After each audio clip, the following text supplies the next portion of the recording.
Bonjour, je suis ravie de vous retrouver pour ce nouveau tuto dans le cadre de mon invitation créative pour la box d'août 2022 avec Kisscrap. Nous allons faire ensemble un mini-album et là je vais essayer de faire les étapes de manière moins rapide en vidéo.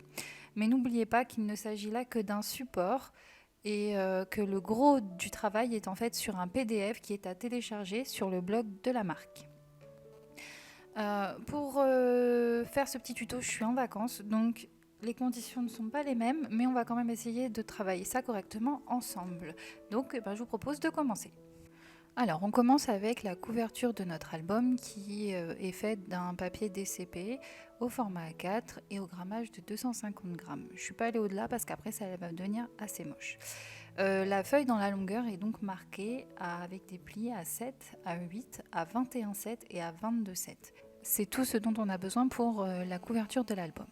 Ensuite, on a donc les deux volets intérieurs qui vont être aussi dans un papier DCP, mais par contre, on va recouper. Donc, c'est-à-dire qu'on a besoin de deux pages qui vont mesurer 21 par 28 cm. Elles vont être toutes les deux pliées de la même manière, simplement il y en aura une qu'il faudra soit retourner ou soit vous les pliez comme dans le tuto PDF. Donc à 7, à 20,5 et à 21. Voilà, là vous avez les plis pour vos pages. Si vous avez peur de vous louper dans le fait de retourner, le deuxième, ça sera donc toujours une page de 21 par 28 avec un pli à 7 et demi cette fois, et encore à 21. Voilà, là on a nos pages et notre base d'album. Pour assembler notre album, vous avez donc sur les deux pages que nous venons de faire un espèce de petit rebord de 0,5 mm. Et bien c'est ce qu'on va venir coller sur la base de l'album au niveau de la tranche qui fait un à droite et un à gauche.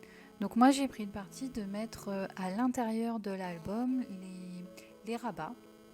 Donc quand on ouvre l'album, on ne tombe pas sur les petits rabats, les petits volets que vous voyez là sur la droite, mais on tombe sur la partie qui fait 13 par 20,5. Vous voyez, on tombe directement sur ça. Après c'est libre à vous, mais dans ce cas-là, l'album et mon tuto, il faudra faire attention à la manière dont vous allez le suivre. Mais bon, moi voilà, je suis partie sur quelque chose de complet, c'est-à-dire on ouvre sur une page entière. Pour être bien droit, on essaye quand même d'aligner notre 0,5. Moi j'ai essayé de le mettre au centre. Bon après c'est un parti pris. Mais je trouvais que ça tombait pas trop mal. Ensuite, on a donc la composition des deux petits volets qu'on va mettre à l'intérieur. Et ça, c'est donc des volets qui font 13 par 22 avec un pli à 20,5 dans la hauteur pour former le rabat. C'est ce qu'on colle donc là, comme vous pouvez le voir, sur nos pages complètes. Et donc le petit rabat vient directement se coller sur le devant, sur la page. On viendra le cacher par la suite avec un papier cardstock qu'on aura découpé et qui viendra se coller.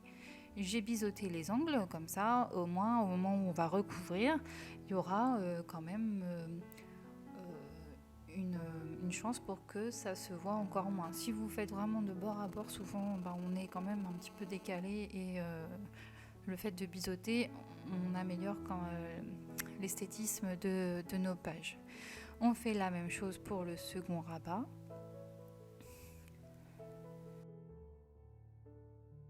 Donc là, on a la seconde page, voilà. Une fois que ça sera fait, on aura notre structure d'album de terminée.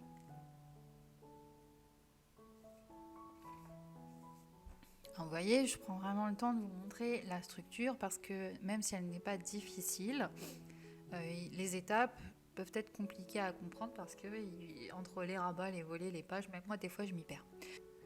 Donc là, on a une vue du dessus et on voit bien que à droite comme à gauche, on a nos petits volets, nos petits rabats, nos petits blocs qui sont à l'intérieur, donc les demi-pages à l'intérieur, et les rabats qui se soulèvent par le haut sont donc bien à l'extérieur sur nos grands côtés. Donc là, vous voyez la composition, c'est ça. Donc l'album fermé est comme ceci. On ouvre nos deux petites pages qui là sont ceux de la couverture. Là, vous avez le premier rabat vers le haut. Ici, nos deux petites pages vers l'intérieur. Notre second rabat vers le haut également pour ce côté droit. Et quand on tourne ce bloc, on a encore une fois nos deux petites pages. Voilà. Donc une fois terminé, voici votre petit album prêt à accueillir le thème que vous aurez choisi. Alors là, j'accélère un petit peu, on passe dans la décoration de la structure de l'album. Donc, on aura besoin pour commencer du cardstock vert à pois et on va couper à l'intérieur deux morceaux de 6,5 par 20,5 et un morceau de 13 par 20,5 également.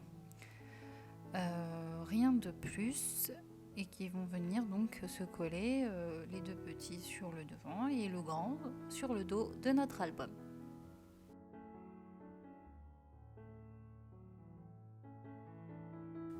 Donc là, on va faire la décoration intérieure, mais là toute simple. C'est-à-dire qu'on va prendre le cardstock orange, on va découper un morceau de 13 par 20,5 en faisant attention de ne pas découper autre chose dans le cardstock parce que on va voir qu'on essaye d'optimiser au mieux quand même notre papier. Et ce petit papier orange va venir à l'intérieur pour cacher le rabat du premier volet qui s'ouvre vers le haut.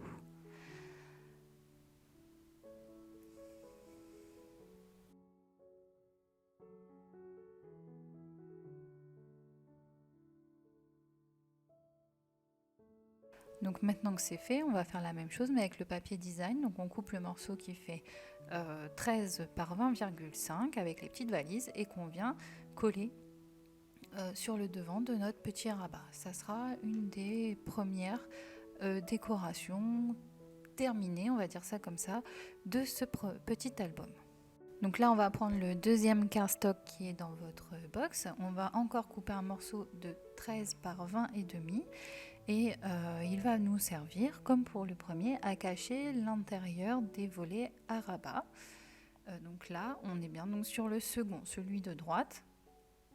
Et donc on cache le petit rabat haut grâce à cette petite feuille, toute simple, mais qui a quand même son charme. Et en plus, ça vous donne un petit peu de couleur dans votre album. C'est l'été, il fait beau, alors on en profite. Dans notre feuille à papier design, donc c'est toujours la même feuille, on va couper la deuxième partie, donc de 13 par 20,5 pour faire la décoration de notre deuxième rabat. Et cette fois, c'est avec la petite dame et ses valises. Et donc une fois que c'est fait, il ne vous reste plus qu'à coller ces deux parties. Avec nos chutes de cardstock, on va s'occuper des petites pages qui sont dès l'ouverture de notre album. Et donc on va prendre les deux oranges qu'on a, donc c'est deux oranges différents, on va couper deux morceaux de 6,5 par 20,5 et on va en coller un sur l'ouverture gauche et sur l'ouverture droite à l'intérieur de notre album. Ça va à la fois nous rappeler l'ensemble des coloris de l'album et puis aussi ça va donner une petite note peps dès l'ouverture. Donc là, on va les coller et puis ensuite on passera à la décoration puisque la base étant terminée, on va dire ça comme ça.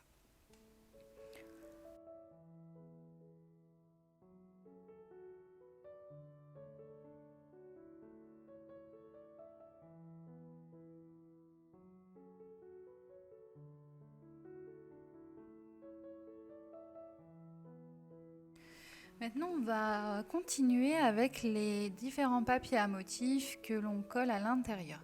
Donc moi, j'ai pris la page design de 4h37, je crois, de mémoire.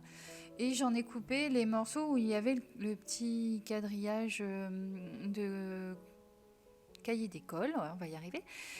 Et je les ai mis donc un à gauche et un à droite sur les emplacements, sur le verso de nos rabats où on vient de coller nos papiers design. Les morceaux, ça fait toujours la même chose, hein, c'est 13 par 20,5. Et je trouvais que ça apportait un petit côté vert un peu apaisant parce qu'on va pas dire le contraire, notre orange, il éblouit, il tape bien. Donc à un moment, il faut que notre œil se pose quelque part et quand vous allez ouvrir l'album, vous allez voir que ce côté vert crème pour le fond et vert pour le quadrillage va apaiser le regard et va soulager ce côté chargé parce que cet album, oui, il est chargé en décoration et en couleur. Donc là, on a nos deux côtés qui sont formés puisqu'on a fait la même chose à gauche et à droite.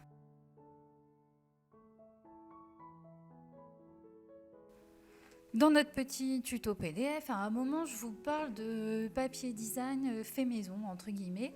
Donc avec du DCP 160 grammes, j'ai pris 2 Distress Oxide qui se rapprochent un petit peu de nos cardstock orange. Donc j'ai pris Mustard Seed et puis l'autre, je ne me rappelle plus comme ça, mais en tout cas, je vous ai mis les références sur le PDF.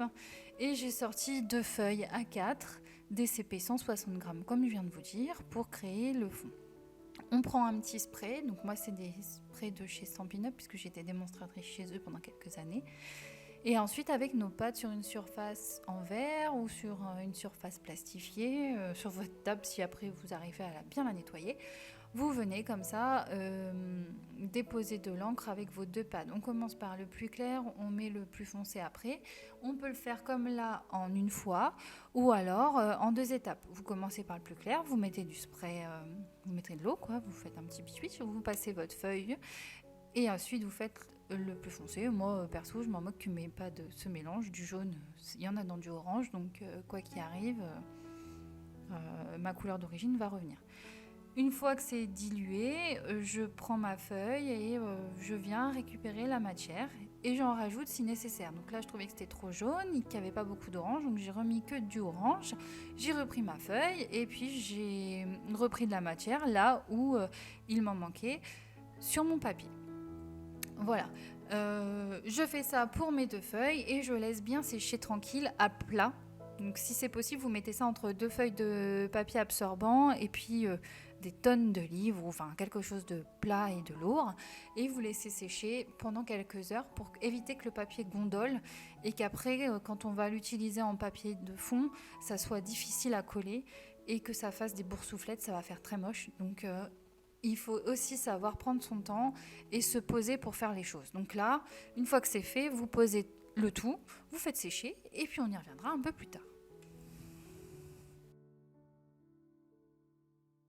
Maintenant que ces sublimes papiers que nous venons de créer sont secs, on va en couper plusieurs morceaux.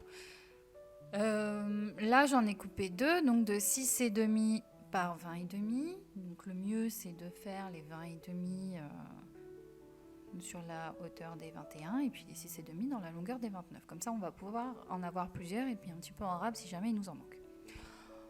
On les coupe et les 2 premiers, il y en a parmi notre album sur lesquels moi j'ai voulu mettre de la modeling paste. Donc c'est une pâte de structure. La mienne est blanche, elle n'absorbe pas trop la couleur quand elle est bien sèche. Et à l'aide d'un pochoir et d'une spatule, on prélève de la matière et on vient donc l'appliquer sur notre papier. Une fois qu'on a mis à tous les emplacements qu'on voulait, on retire le pochoir tout de suite et on le nettoie, on le met dans de l'eau. Donc vous pouvez vous prendre une espèce de petite bassine à droite ou à gauche de votre plan de travail et vous me remettez directement votre pochoir dedans, sinon il va être foutu. Enfin, c'est pas qu'il va être foutu, mais pour retirer cette espèce de plâtre, ça va être un peu compliqué, alors que s'il est déjà mouillé, il n'y a plus qu'un petit coup d'éponge à passer et c'est terminé. Donc ça, pourquoi ? Simplement parce que ça va nous donner de la matière et on sait que dans le scrap, nous, on aime bien la matière. C'est un petit peu comme du mix média, c'est pas trop dans le scrap européen, c'est vraiment plus dans le scrap américain et même dans le mix média où la modeling paste, c'est ce qu'on utilise. Donc c'est pareil, c'est une technique très facile, il faut pas grand chose, en plus vous avez des petites recettes en ligne si ça vous intéresse pour faire votre pâte à la maison tout seul. J'ai jamais testé, peut-être que si l'occasion ou si l'envie m'en prend, j'essaierai. Je vous avoue que mon pot, je ne l'ai pas payé très cher, d'autant plus que ça fait des années que je l'ai. À partir du moment qu'on arrive à bien refermer et que ça soit hermétique, la pâte à l'intérieur ne sèche pas. Voilà, on peut faire pas mal de petites créas avec. Voilà.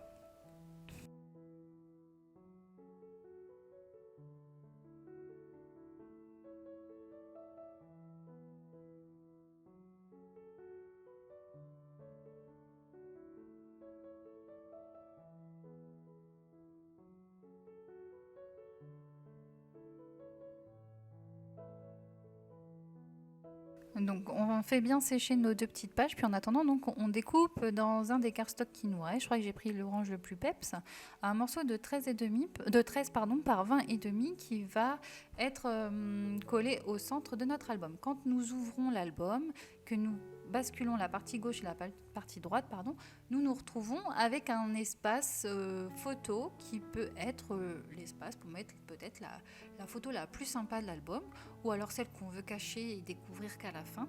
Et donc c'est cet emplacement qui est marqué ici par la feuille orange. Sur les côtés, je viens coller maintenant que mes 2 bandes sont bien sèches, les bandes avec la modeling paste. On voyait bien, c'est sur le volet intérieur, le rabat intérieur de notre petit album. Donc un à gauche et un à droite.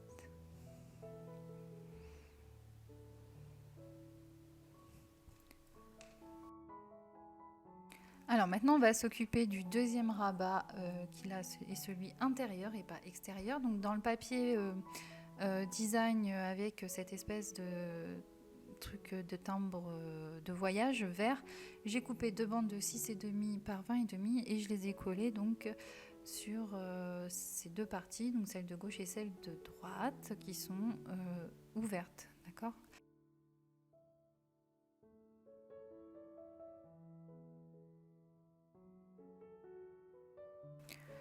Donc voilà.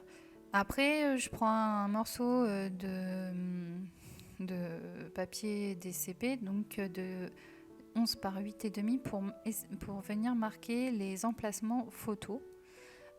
Ils seront collés donc que sur la moitié, comme là vous pouvez le voir. Donc il nous en faut 2. Je voulais des photos qui se chevauchent à gauche et à droite et puis qui viennent se cacher, qu'on découvre au fil d'ouverture de nos petites pages quand même, qui a un petit effet surprise, qui soit sympa. Je vérifie souvent si l'album ferme bien, si j'ai tout calé comme il faut, parce que comme il y a beaucoup de superpositions, parfois c'est difficile. Nos 2 autres volets intérieurs, donc là vous voyez, c'est ceux qui sont directement en contact avec notre fond, notre dernière page. Eux, c'est donc ceux qu'on a fait dans notre papier DCP avec nos distress oxydes, et donc ils mesurent 6,5 par 20,5. Voilà. On arrive vraiment sur la fin de l'album que je vous ai montré et que je vous ai filmé. Pour le reste, il faudra vraiment que vous vous reportiez au PDF, que vous regardiez un peu plus précisément les photos. Parce que comme je vous l'ai dit, je ne suis pas chez moi. J'ai pris un peu de matériel pour partir, mais malheureusement, on n'embarque pas sa maison en vacances. Donc j'espère que quand même, je pense que là, vous avez un maximum d'informations pour créer la structure. Donc là, ce sont les emplacements photos. Comme vous le voyez, ils sont recto-verso. C'est-à-dire que je colle un morceau sur le papier vert, là par exemple, et l'autre morceau sur le papier jaune au dos. Et on fait pour que les 4 emplacements soient complètement fondus ensemble quand tout est regroupé. Voilà. Donc là, on a notre structure d'album qui est terminée. Je continue juste après avec donc la présentation de l'album en vidéo et à la suite, je vous mettrai les petites photos. Alors, on y va. Je vous présente donc ce fameux mini-album avec la box donc de ce mois d'août. Pour la fermeture, j'ai pas cherché compliqué, la petite ficelle qu'on enroule 2 fois, je crois, dans le tour de couverture, et puis la petite breloque de passeport qui était sympa. Sur le devant, des petites étiquettes avec le chipboard en fond, et puis le petit mot destination bonheur. Donc quand on ouvre, là vous voyez, on a notre volet central avec, c'est pas le volet central, c'est le volet de gauche. Là, vous avez l'espace photo qui s'ouvre vers le haut. Moi, je vous conseille, si vous mettez une photo ici sur cette partie, de rajouter peut-être un petit ruban. Comme ça vous permettra plus facilement d'ouvrir. Vous avez donc tout est décoré avec des Show and Flower. J'ai pas cherché d'autres tampons dans ma petite trousse, j'avais pas d'autre chose. Et puis le petit tampon de la box qui scrape. Donc là, vous voyez, on a ouvert nos 2 volets de gauche et de droite. Je suis désolée, j'essaie de parler en même temps, mais c'est pas facile. Donc là, le volet de gauche qui s'ouvre, vous avez l'espace photo qui se dévoile, la petite dame qui est aquarellée comme j'ai pu, hein, je suis pas une pro. Ensuite, donc, quand on ouvre... Je vous montre les décos, vous voyez, je suis cool. Tout ça, vous le retrouverez en photo un tout petit peu après. Donc là, on ouvre le volet de gauche. J'ai laissé de la place ici parce que je me dis peut-être que vous pouvez rajouter une mini enveloppe pour mettre vos tickets, pour écrire, voilà. On ouvre notre emplacement photo et là on découvre donc la grande photo, la petite photo à gauche. On referme l'emplacement photo et on met le petit rabat avec la dame. Là, vous avez donc le dernier emplacement, celui qui est central, et puis à droite, on bascule donc sur la même composition, c'est-à-dire le volet avec la petite dame. En haut, quand on ouvre une petite déco, la place pour mettre un texte. Ici à gauche, un espace photo que vous faites basculer pour découvrir une nouvelle photo, ainsi qu'une grande photo. Voilà. Ensuite, on re-range en faisant basculer à gauche, puis à droite. On remet notre volet de droite, puis le volet de gauche, et enfin, nous fermons notre album avec la petite ficelle. Voilà. Pour ma part, j'ai fini. Voilà, ça n'a pas été évident. J'avais une idée de la structure, mais alors les papiers de ce type, c'est la première fois que j'en utilise, donc mille pardons si c'est pas terrible. J'espère qu'au moins ça vous aura peut-être donné des idées pour vous créer un album ou une ambiance à votre album. Voilà. Je vous laisse avec les photos des visuels. Je vous fais plein de bisous. Je vous dis à très bientôt pour un prochain tuto, puisque comme vous avez dû le comprendre, je suis encore là pour un petit moment. Donc je vous dis à très bientôt. Prenez soin de vous. Et puis on se voit au prochain tuto. Bye bye.